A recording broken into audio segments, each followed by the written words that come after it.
En este vídeo conocerás el testimonio de Eduardo Verástegui, quien, cuando era más joven, tuvo un encuentro profundo con Dios que transformó por completo su vida. A pesar de la tentación de la fama, el dinero y el éxito que lo rodeaban, decidió renunciar a todo para seguir a Jesucristo y dedicar su vida a servirlo. Hoy, con 51 años, Eduardo Verástegui continúa firme en su misión, recientemente dirigiendo la película Sonido de Libertad o Sound of Freedom. La historia de Eduardo Verástegui nos recuerda que en el cielo no existen etiquetas ni divisiones, no hay católicos o protestantes, solo quienes somos hechos hijos de Dios al creer en Cristo. Acompáñanos a descubrir cómo una vida puede cambiar para siempre cuando se abre el corazón a Dios. Suscríbete a nuestro contenido, es gratis, y escucha a este hombre hasta el final. Sé que te emocionará. Nuestro hijo ya lo perdimos, todo lo que le decimos le entra por un oído y le sale por otro. Nuestras palabras ya no tocan su corazón. Ese era yo, correteando este sueño falso, esta mentira, hasta que llegó un momento donde me sentía vacío, estaba sangrando, metafóricamente hablando, estaba sufriendo, me sentía pues que ya nada me llenaba, ¿no? No era más fama lo que estaba buscando, no era más dinero lo que estaba buscando tampoco, no era más placer lo que estaba buscando tampoco. Entonces llegó un momento donde, gracias a... siento que son dos cosas. Una fue mi madre. Yo siento que no hay nada más poderoso que las oraciones de una madre. Porque en algún momento mi madre le dijo a mi padre: nuestro hijo ya lo perdimos, todo lo que le decimos le entra por un oído y le sale por otro. Nuestras palabras ya no tocan su corazón. Pero si mis palabras no tocan su corazón, mis oraciones van a tocar su corazón algún día. Y ahí fue donde mi madre, bueno, no sé cuántos, cientos o miles de rosarios, solamente Dios sabe cuántos. Un día, recuerdo, me regaló una Biblia y no me decía nada. Orando, y no me volvió a decir nunca dónde estaba mal o dónde estaba bien. Claro, siempre me decía, cuídate, claro. Me demostraba su amor, pero hasta ahí llegaba. Lo demás era orando. Entonces, claro, llega un momento donde, para hacer esta película de la que te platicaba, donde no hablaba inglés, era una película para mí y era todo para mí, contrataron una maestra de inglés para que me ayudara con el guión. Bueno, esta maestra de inglés resultó ser una mujer católica, devota, de hueso colorado, muy inteligente, con mucha sabiduría. Y claro, al principio no solamente ella me estaba enseñando inglés, sino que estaba sembrando semillitas. Y al principio pues yo estaba en una posición muy, ya sabes, arrogante, bastante orgulloso, no la dejaba entrar, pero ella de una manera pues con mucho cariño, persistente, empezó a entrar, y llegó un momento, ella utilizó mucho el método socrático, haciendo muchas preguntas, y ella no me decía, ella no me respondía, simplemente me hacía preguntas, y yo mismo al final me daba cuenta que estaba viviendo una contradicción. Preguntas como, no sé, ¿cuál es el propósito de la vida? ¿Cuál es el sentido de la vida? ¿Por qué quieres ser actor? ¿Cómo estás utilizando los talentos que Dios te dio? ¿Quién es Dios en tu vida? ¿Qué representa tu fe? Y llegó un momento donde me bombardeó con 1000 preguntas, que después de 6 meses me tumbó del caballo. Y me di cuenta que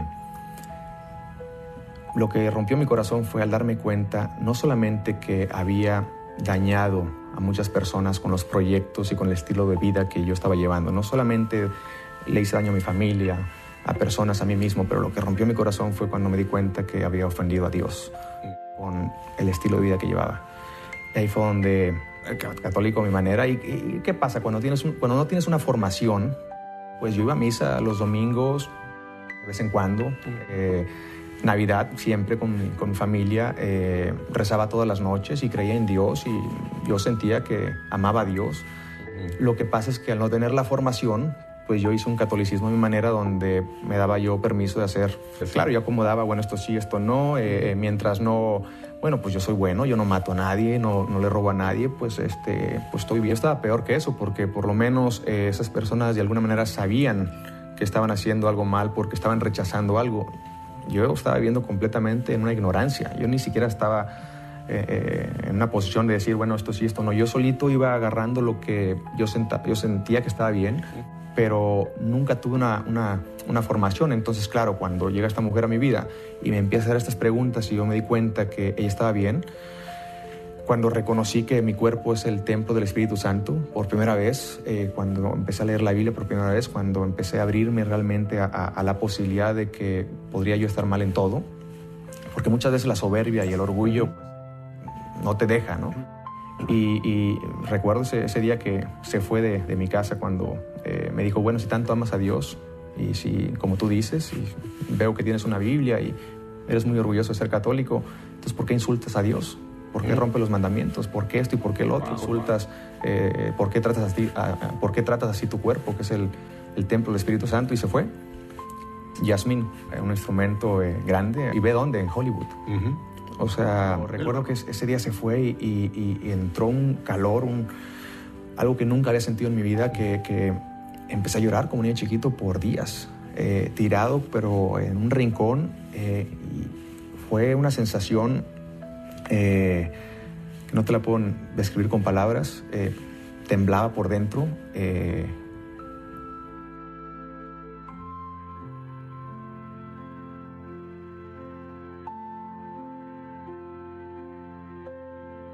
Fue un momento muy especial.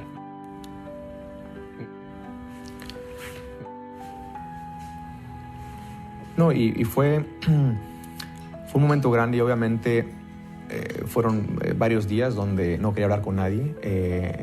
Por un lado, la culpa también me estaba matando, porque cuando te das cuenta que desperdiciaste tu vida, tus talentos, tenía 28 años, entonces era un enojo contra mí mismo y al mismo tiempo, bueno, y todo el amor que yo le tenía a Dios, entonces, ¿era falso? ¿O cómo arreglo esto? Entonces no tenía en ese momento ningún director espiritual, no había ningún sacerdote con el que yo pudiera hablar. Me daba pena también hablar con Jasmine de lo que había pasado, porque no le quería decir lo que ella había causado en mi vida en ese momento, porque me daba pena. Entonces estaba como que solo, tragándome toda esta, pues estos sentimientos que estaban pasando, ¿no? Estas emociones, hasta que llegó un momento donde me di cuenta de lo que había dicho Santa Faustina, ¿no? Todos los pecados del mundo entero, desde el principio de la humanidad hasta el fin del mundo, no son nada más que una gota de agua en el mar de la misericordia de Dios. Lo de Dios fue la conversión y el reconocer. Fue como un acto de contrición, de estar totalmente arrepentido, y a partir de ese momento yo me había, en ese día, que te menciono, ahí fue donde, volteando hacia arriba, pidiéndole perdón, y a partir de hoy no vuelvo a utilizar mis talentos de una manera que te ofenda. A partir de hoy yo no vuelvo a tocar a una mujer hasta el día que me case. A partir de hoy, bueno, hice un contrato ahí que ahí lo firmé con lágrimas. Pero después, como tú dices, llega el enemigo y trata de la culpa, matar todo eso, esos frutos que estaban pasando en ese momento, ¿no? Y había ese pleito eterno. Y fue donde, hablando con unos amigos en México, me recomiendan hablar con un sacerdote. Voy a hablar con este sacerdote porque yo quería hablar con alguien en español, quería desahogarme en español. Finalmente logro hablar con ese sacerdote que se llama el padre Juan Rivas.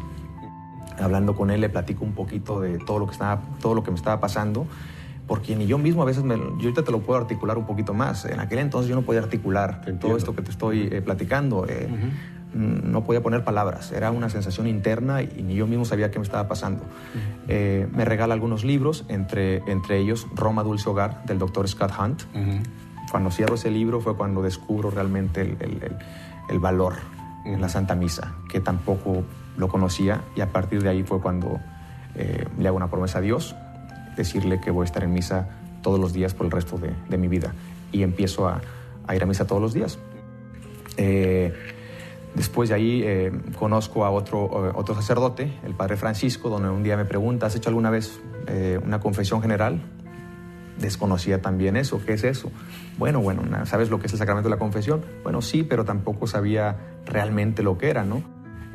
Al explicármelo y empezar a estudiar un poquito, descubriendo realmente pues el gran poder de la confesión, que no solamente tus pecados son totalmente perdonados, sino que además uno recibe una gracia especial que te ilumina el intelecto y te ayuda a discernir entre el bien y el mal. Y en fin, bueno, todo esto que me lo estaba comiendo, pues empiezo a tratar de pues escribir. Fue como un guión de película, ¿no? Todos mis pecados desde que era niño hasta un libreto de película que después lo tuve que quemar, obviamente, no va a ser que por ahí se lo encuentre alguien. Y fui a hacer mi primera confesión general con el padre Justino, que duró casi 2 horas y media y fue uno de los momentos más agradables y más preciosos y más increíbles que he tenido en mi vida cuando yo salgo de ese cuarto completamente ahí. Yo siento que fue el otro segundo momento, porque el primero fue pues el Espíritu Santo tocando mi corazón y ayudándome pues a tener este arrepentimiento y este acto de contrición que estaba teniendo en mi corazón. El segundo fue cuando salgo de este cuarto recién confesado. José Eduardo, hasta los 18 años me decían Pepe en mi casa. Me siguen diciendo Pepe en mi casa, mis padres y mis hermanas. Donde lo mencioné hace un momento, ¿no? Después de haber llevado una vida bastante disipada, exactamente, llegó un momento donde me hice una promesa, no solamente a mí mismo, sino a Dios, porque promesas que me hago a mí mismo las rompo, pero si se las hago a Dios, pues ya hay más seriedad, ¿no? Ya me pongo serio, ¿no? Y esa promesa fue vivir en castidad, cosa que no sabía, una palabra que yo escuchaba por ahí y no la entendía, ¿no? Y fue donde reconocí lo que mencioné hace un momento, el valor de la castidad. La castidad es libertad. Y llegó un momento donde pues quiero valorar lo que no valoraba antes. Reconocí también que pues mi cuerpo es el templo del Espíritu Santo. Reconocí también que la mujer más importante que va a ser en mi vida después de mi madre y mis hermanas, y bueno, claro, después de nuestra Santísima Madre, la Virgen de Guadalupe, va a ser mi esposa. Entonces, quiero regalarle a mi esposa lo que el regalo que Dios nos ha dado, ¿no? Que es algo sagrado, que es el sexo, ¿no? Entonces, ahí fue donde decidí guardarlo para la noche de mi boda, para esa mujer que todavía no la conozco, pero desde ahorita aprovecho la oportunidad que está esto grabado, ya le estoy siendo fiel. Finalmente, solamente Dios lo sabe y estoy abierto a la voluntad de Dios. Y lo he podido lograr por la gracia de Dios, porque es algo que solamente con la gracia de Dios uno puede vivir en castidad. Incluso en el matrimonio somos llamados a ser castos, porque finalmente la castidad es abiertos a la vida dentro del matrimonio, pero como solteros es estar guardándose, estar viviendo una abstinencia para el día, para cuando uno se case, ¿no? Y eso es lo que, y te lo puedo decir, ha sido estos 5 años, casi 5 años han sido los días más grandes en mi vida. Nunca he obtenido tanta paz, tanta alegría, tanta serenidad, tanta felicidad, que finalmente es lo que todo el mundo anda buscando, la felicidad. Puedo contar los 20 años que viví totalmente en una vida mundana. No lo comparo con un día de lo que he estado viviendo en estos días. Algunos pensaron eso, se volvió loco, ¿qué le está pasando? Como que, a ver, Eduardo, pues el que a las fiestas y esto, y el rock and roll y el otro, y de pronto dejó de salir, misa todos los días, empezó a rezar el rosario todos los días, de pronto nos dice que pues está esperando, no vuelve a salir con ninguna mujer. Fíjate que antes de mi conversión lo tenía, pero era como de adorno nada más, nunca lo rezaba, no, era como un amuleto, porque también estaba viendo, ya sabes, cuando no tienes la formación, pues te vuelves un poco supersticioso. Entonces lo tenía como de adorno, se veía bien y yo pensaba que mi madre rezaba el rosario, pues yo me lo pongo, ella lo reza, ya somos un equipo, ¿no? Pero fue después de mi confesión general, el padre Justino me recomendó rezar el rosario todos los días. Y a partir de ahí fue cuando nace esta devoción de rezar el rosario, ¿no? Pero volviendo a la pregunta, la mayoría de mis amigos los perdí, me quedé solo. Incluso miembros de mi familia no me entendían tampoco qué estaba pasando, porque en ese momento también me di cuenta que los latinos, desde los años 40 hasta la fecha, hemos sido estereotipados de una manera muy negativa en el cine y en la televisión. Entonces, todas las ofertas de trabajo que me llegaban era el mismo estereotipo, ya sabes, el bandido, el criminal, la prostituta, el traficante, y si bien te va, el Latin lover Don Juan Casanova. En otras palabras, el mujeriego mentiroso. Ese era ese era yo, ese era el camino que yo estaba siguiendo, eran las películas que yo estaba haciendo como Chasing Papi. Si te fijas, la historia de Chasing Papi es un hombre que anda con 3 mujeres al mismo tiempo y a las 3 las engaña y a las 3 les miente.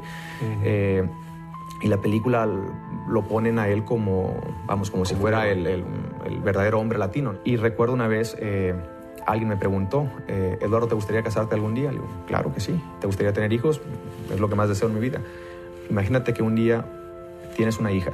¿Te gustaría que tu hija anduviera con un hombre que la engañara y que estuviera con otras 2 mujeres al mismo tiempo? Claro que no. Entonces, ¿por qué tú lo haces? ¿Por qué tú estás haciendo una película? Bueno, porque esa es mi carrera. Yo me defendía, ¿no? Mi carrera y mi vida personal es diferente. No. A ti se te olvidó que cualquier proyecto en el que tú te involucres, te guste o no, va a afectar en cómo la gente piensa. Así es que muchas de las personas, sobre todo los jóvenes, viven hoy en día de acuerdo a los estándares que ven los medios de comunicación. Claro, tenemos esta tendencia, esta inclinación a imitar el arte, a imitar lo que vemos en los medios de comunicación, en las revistas. Copiamos eso, lo imitamos. De hecho, Platón decía, si tú me das a mí a escoger entre el arte y la política para gobernar una nación, yo escogería el arte, él decía, porque la política solamente se encarga de gobernar las leyes, algo más mecánico, encargarse de que la gente siga las leyes, pero el arte se encarga de gobernar los corazones de las personas. El arte tiene el poder de tocar el corazón y la manera de pensar de las personas, por lo tanto, el cómo piensan, el cómo viven, el cómo se comportan. Bueno, en ese momento, lo único que me quedó claro fue el propósito de mi vida, el propósito de nuestras vidas. Me quedó muy claro que no fui llamado ni nací para ser actor, ni fui creado para ser famoso, ni rico, ni ingeniero, ni doctor, ni exitoso. Fui llamado para ser un santo, igual que tú, y que tú, Carolina, y todos los que estamos aquí, y todos los que estamos en este planeta. Somos llamados a ser santos. Entonces, por primera vez sentí un propósito en mi vida que era honesto, que era serio, ¿no? Nuestro llamado es conocer, amar y servir a Dios. Así es que en ese momento fue lo único que tenía claro. También me quedó claro que lo que dice la Madre Teresa de Calcuta, ¿no? No somos llamados a ser personas de éxito, somos llamados a ser personas fieles a Dios. Ese es nuestro éxito. Ahora que si siendo fieles a Dios viene el otro éxito, es una bendición de Dios. Pero si no viene, nosotros jamás podemos comprometer nuestros principios, nuestros valores, nuestra fe, con tal de conseguir el éxito, porque esto no viene de Dios. Entonces me quedó muy claro que no nací para ser actor ni estrella de cine, sino nací para conocer, amar y servir a nuestro Señor Jesucristo. Y ese es nuestro éxito. Así es que esa fue la primera convicción, ese fue el primer mensaje que fue donde yo estuve parado. Y a partir de ahí me dije, no vuelvo a hacer ninguna película que ofenda a Dios, no vuelvo a hacer ni en mi vida personal, ni en mi vida profesional. Y en ese momento me quedó muy claro que, bueno, si el llamado es la santidad, el ser puros de corazón, la Biblia nos dice, ¿no? Bienaventurados los que tengan el corazón puro, porque ellos verán a Dios. Bueno, entonces, ¿cómo voy a lograr esa pureza a la cual todos somos llamados? Y ahí fue, como católico, descubrí que, bueno, en los sacramentos, asistiendo a misa todos los días, rezando el rosario, yéndome a confesar, voy una vez por semana, tengo un director espiritual. Entonces, se convirtió en eso, en mi prioridad. Recuerdo que en ese momento yo me quería ir incluso de sacerdote. Me quedé en la calle. Te cuento rápidamente. En ese momento pensé que iba a ser muy fácil. Dije, ok, ya leí este libro que me dio el padre Juan Rivas, leí otro segundo libro que me dio, y ahí fue donde dije, bueno, voy a vender todo. En ese momento vendí todo lo que tenía, renuncié a todas las ofertas que me estaban llegando. Dije, me voy a ir a la jungla, allá al Amazonas, a Brasil, 2 años, a discernir, a ver qué quiere Dios de mí, a hacer un trabajo de misionero, ayudar a los pobres. Y me quedó muy claro, ¿no? Entonces fui a ver al padre Juan Rivas y le platiqué de mi plan. Me dice, no, momento, ¿a dónde vas? Pues a la jungla, ya a Brasil, al Amazonas. Eduardo, Hollywood es una jungla más grande, me dice. Yo, sí, pero yo allá, ya vendí todo. Digo, no, espérame. Si tú realmente pones una lista de lugares donde tú fueras a tener una conversión, créeme que Hollywood hubiera sido el último. Sin embargo, ahí fue, por alguna razón, por algo. Así es que, ¿cómo que te quieres ir a escapar allá a la jungla, a correr? Digo, no me estoy escapando, es que sí te estás escapando, porque por lo que me estás diciendo, te da miedo estar aquí en Hollywood. Pues padre, lo que pasa es que pues, yo no lo vi en inglés y yo no conozco a nadie aquí en Hollywood que esté en el mismo canal y me siento solo. Dios más uno es un ejército. Pues sí, padre, pero es que usted me está mandando allá a un océano lleno de tiburones, un mar lleno de tiburones con un cuchillito, pues sí voy a matar a uno o a dos, van a venir 20 y van a comer. Y él me dice, bueno, vamos a construir entonces un submarino. Finalmente me bombardeó con estas respuestas que yo no quería escuchar y me di cuenta que por primera vez estar en Hollywood para mí representaba un sacrificio. Fíjate nada más, lo que para mí toda mi vida había sido un sueño, en ese momento era un sacrificio porque yo me quería salir de ahí. Y ahí fue donde también me dijo y entendí que no estoy en Hollywood para condenar, ni para maldecir, ni para juzgar la oscuridad, sino para hacer una luz en la oscuridad. Entonces ahí fue donde, volviendo a tu pregunta, el segundo mensaje que recibí en ese momento fue, bueno, ¿por qué no abro una productora de cine donde, como nos dice nuestro Santo Padre, el Papa Juan Pablo II, que no les dé miedo de utilizar los medios de comunicación para decir la verdad? El arte y la moral van de la mano, así es que me quedó muy claro que en ese momento pues tenía que abrir una productora de cine, la cual abrimos y le pusimos Metanoia Films. Metanoia es una palabra en griego que significa conversión, cambio, arrepentimiento, y crear un oasis en Hollywood donde personas que estén en el mismo canal nos juntemos y produzcamos películas que tengan el potencial no solamente de entretener a la gente, sino de hacer una diferencia, películas que eleven la dignidad del ser humano en las historias que escojamos producir, películas que tengan el potencial de prender una veladora en el corazón de las personas, y realmente asumir las responsabilidades como artistas, como actores, como productores, sabiendo que la gente va a salir influenciada con lo que hagamos, pues vamos a hacer cosas que realmente afecten sus vidas de manera positiva, ¿no? Y nuestra esperanza es que cuando la gente se vaya del cine, se vayan queriendo amar más, se vayan queriendo ser mejores seres humanos, se vayan queriendo perdonar más, se vayan queriendo, se vayan inspirados para que quieran usar sus talentos y puedan contribuir de manera positiva a este mundo y poder hacer un mundo mejor. En ese momento solamente yo tenía la idea de la productora, así es que fue una aventura muy grande porque por un año pues no trabajé, vivía de mis ahorros porque, te repito, todas las ofertas que me llegaban las leía y decía, no, esto no va con lo que yo quiero, esto no va con la misión. Entonces yo tenía una misión por primera vez seria, tenía una visión primero, pues eso se hizo una misión, metas con objetivos a corto plazo y a largo plazo.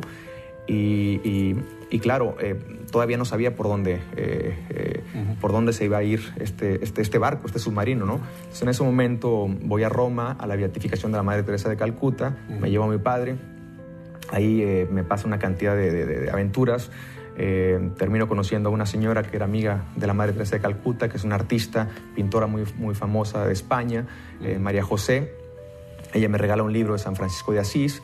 El segundo capítulo del libro decía La Metanoia de San Francisco, de ahí fue donde yo saco el nombre de Metanoia para la compañía. Finalmente, hace algunos años me manda una escultura de tamaño natural de la Madre Teresa de Calcuta que ella había hecho. La única escultura que hay en Calcuta, si tú llegas a ir a Calcuta algún día, o los que han estado ahí seguramente la han visto, tamaño natural en bronce, donde la Madre Teresa de Calcuta está rezando, Beata Madre Teresa de Calcuta. Ella la hizo, rompió el molde para que fuera solamente una y después hizo una serie de 5 hermanas, una serie de 5 réplicas. Una de ellas está creo que en Venezuela, otra está en España, otra está en Roma, y la otra me la mandó, está en Hollywood, en su casa, en mi casa. Y bueno, de ahí empezó esta idea de, bueno, entonces quiero hacer una película sobre la vida de la Madre Teresa de Calcuta, pero todavía no sabía qué estaba pasando. Finalmente llego a Los Ángeles, empiezo a ir a misa todos los días nuevamente y ahí me encuentro a Lío Severino, que es mi socio ahora, que es un abogado colombiano, que es maestro de filosofía, teología, apologética. Él y yo pusimos todos los miércoles un estudio bíblico que se llama Going Deeper, que es para actores, directores, gente que está involucrada en los medios de comunicación, porque ahí el tercer llamado fue muy claro. ¿Cómo podemos influenciar a otros líderes que estén en Hollywood, que tengan el potencial de hacer películas o series de televisión o música, pero que no tienen la formación todavía? Y hicimos un tipo de una presentación donde hay debates, hay presentaciones sobre ética en las artes, es un estudio bíblico, hay clases de filosofía, teología, apologética para defender la fe, pues con la razón y abrazar más nuestra fe ya por convicción. Y ha sido increíble, tenemos ya más de 100 personas que vienen todos los miércoles, ha habido transformaciones y conversiones por la gracia de Dios, porque la verdad que solamente así pasan las conversiones. Pues básicamente yo siempre digo, pues soy actor, bueno sí, soy productor, pero mi corazón tiene un corazón de misionero. Después de finalmente haber conocido a Lío Severino, conozco a Alejandro Monteverde, que es el tercer socio, nos llaman los tres amigos. Los tres montamos Metanoia Films y Vela es nuestra primera película como productores. Por la gracia de Dios, escribió la película, él la dirigió y la produjo con nosotros. Y después de haber ido a la Basílica de Guadalupe a dedicarle esta película a Nuestra Santísima Madre, la Virgen de Guadalupe, hicimos una novena de rosarios dedicados a la Virgen de Guadalupe, y unas semanas después fuimos a Toronto, que es en Toronto cada año tiene el festival de cine independiente más importante del mundo. Mandamos la película al Festival de Toronto y la verdad es que era muy difícil entrar porque las películas que han ganado ese festival en los últimos años han ganado el Oscar. Entonces ven 5,000 películas de todo el mundo y solamente seleccionan como 300 y tantas. Bueno, pues la mandamos, fuimos seleccionados y por la gracia de Dios, milagrosamente, aunque usted no lo crea, ganó el festival. En septiembre, la película sale en octubre, el 26 de octubre saldrá en Estados Unidos y posteriormente en México y Latinoamérica. Y en España, en Europa también, por ahí de diciembre, creo. Y es una película, es una historia de amor, de un hombre que lo tenía todo, lo pierde todo, y perdiéndolo todo encuentra lo que verdaderamente vale la pena en la vida, que es la fe, la familia y muchas cosas bonitas. Es una historia de amor diferente, es una película que también pretende elevar la dignidad del latino en Estados Unidos, una película que pone a la familia latina como modelo de integridad. Entonces es muy triste que casi siendo 50, somos yo creo que más de 50 millones de latinos en este país, claro, y que todavía nos tengan miedo porque piensan que somos lo que ven en la televisión, en las películas, pues es muy triste. La mayoría de los latinos que viven en este país son personas que vienen aquí con un espíritu de gratitud. Personas trabajadoras, honradas, íntegras, con fe. Son personas honestas y es lo que yo quiero enseñar, el verdadero rostro del latino. Lo que quiero promocionar con enseñar la verdad realmente con nuestras películas, ¿no? Pero estoy muy agradecido con este país también porque ha sido una bendición muy grande en mi vida. Mi conversión pasó en inglés, sin hablar el idioma. Ahí es donde finalmente el Espíritu Santo rompe la barrera de los idiomas, porque solamente le entendí el 10% de lo que esta maestra de inglés me decía, pero ese 10% fue suficiente para que me tumbara del caballo. Cuando veo sobrinos en mi casa que me dicen mis padres, tú eres el role model, un modelo a seguir para ellos. Me vean a mí, vean a nuestro Señor finalmente, porque pues uno como ser humano comete se cae muchas veces, pero por eso trato de, como dice San Pablo, no, imítenme a mí como yo imito a Cristo nuestro Señor, que finalmente ese es nuestro fin, Él es nuestro fin. Pero algo que me ayudó mucho a mí fue el secreto más bien fue el darme cuenta que muchas veces nuestros sueños pueden ser nuestros peores enemigos, si esos sueños no van en línea con la voluntad de Dios, si son sueños egoístas. Y esos eran los sueños que yo tuve por muchos años. Yo quiero esto y quiero esto y quiero la fama y quiero esto y quiero el otro, y porque la sociedad te dice que si no llegas a la cima de la montaña y si no te vuelves en alguien, una persona exitosa, entonces eres un fracasado. Y muchas veces nuestros padres o tíos o familiares, o uno lo ve en los medios de comunicación, ¿no? La sociedad es lo que te dice, y eso es una mentira. Es una mentira porque yo logré muchos de esos sueños y fui un fracasado, espiritualmente y personalmente hablando. Entonces me di cuenta que no es lo que yo quiero, sino el darme cuenta que fui creado, igual que tú, igual que todos ustedes, fuimos creados para trabajar en una misión específica, única, que nadie más puede hacer más que tú. Y tenemos de dos sopas. O realmente trabajamos en esa misión, obedecemos esa misión y por lo tanto vamos a ser felices, vamos a tener la paz que todo el mundo está buscando y vamos a contribuir, vamos a servir a los demás, vamos a servir a Dios, o no hacemos y desobedecemos y por lo tanto nos vamos a afectar, vamos a perjudicar a mucha gente y finalmente lo más triste, vamos a ofender a Dios. Entonces lo más importante es saber, reconocer que fuimos creados por algo, que Dios nos ama, que estamos aquí por una razón específica, por razones específicas que muchas veces no entendemos, ¿no? Y tenemos que trabajar en esa misión, tenemos que ser fieles a Dios. Como católicos, pues mi mensaje siempre es muy claro, ¿no? Ir a misa, confesarse, leer la Biblia, tener un director espiritual ponerse en manos de Dios, abandonarse en sus manos y tener muy claro que somos llamados a ser santos, somos llamados a la pureza y hay que cuidar nuestros ojos, qué es lo que vemos, qué es lo que escuchamos y realmente utilizar los talentos que Dios nos ha dado para servirlo a Él y a los demás y honrarlo y glorificarlo en todo lo que hagamos. Ahí está realmente el secreto de todo. Nuestro Señor Jesucristo es la respuesta, es la verdad, es el camino, es la felicidad. Soy llamado a trabajar en el mundo del arte. Sigo soltero, mañana no sé, a veces me entran voces por aquí de ir a discernir a algún lugar para ver si a lo mejor soy llamado al sacerdocio o a un monasterio de clausura. No sé, estoy abierto a donde Dios me llame. Hoy en día